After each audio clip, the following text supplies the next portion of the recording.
Sénégal nanga def. Amadou Ba nanga def. Macky Sall nanga def.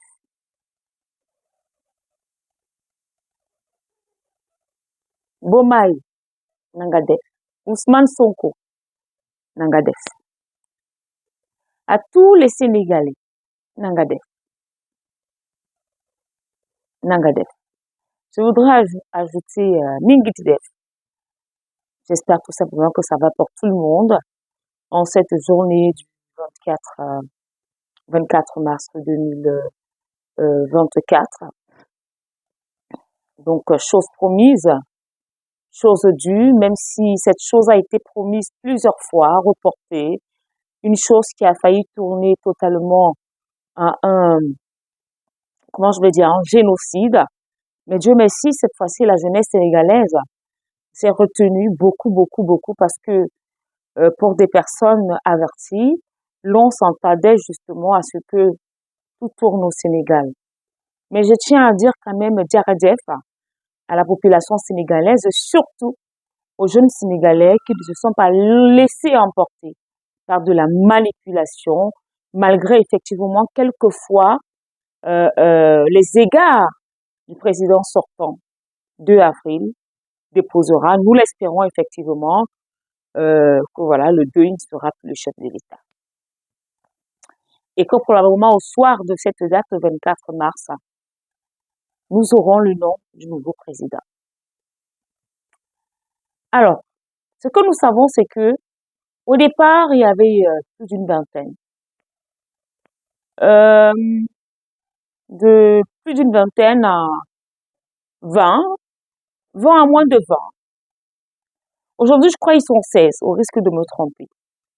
Mais moi, ce qui m'intrigue, plus d'une dizaine, mais il n'y a que 2 candidats qui font le buzz. Pourquoi? Est-ce à dire que les autres candidats comptent pour peu? Est-ce à dire que ce sont des figurants dans cette élection présidentielle?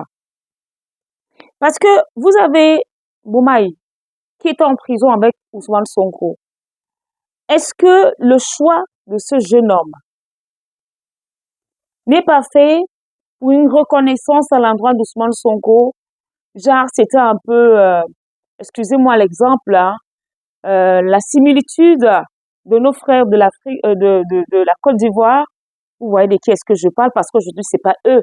Les stars, c'est le Sénégal, c'est Ousmane Sonko, c'est Bomaye. Est-ce que ce n'est pas ça? Est-ce que M. Bomaye mérite ce titre de candidat du PASTEF? Pensez-vous qu'il a le même poids que Ousmane Sonko? Ce ne sont que des questions. Tout comme moi, je veux un changement à la tête du Sénégal. Je dis bien, tout comme moi, comme tous les Sénégalais, nous voulons un changement.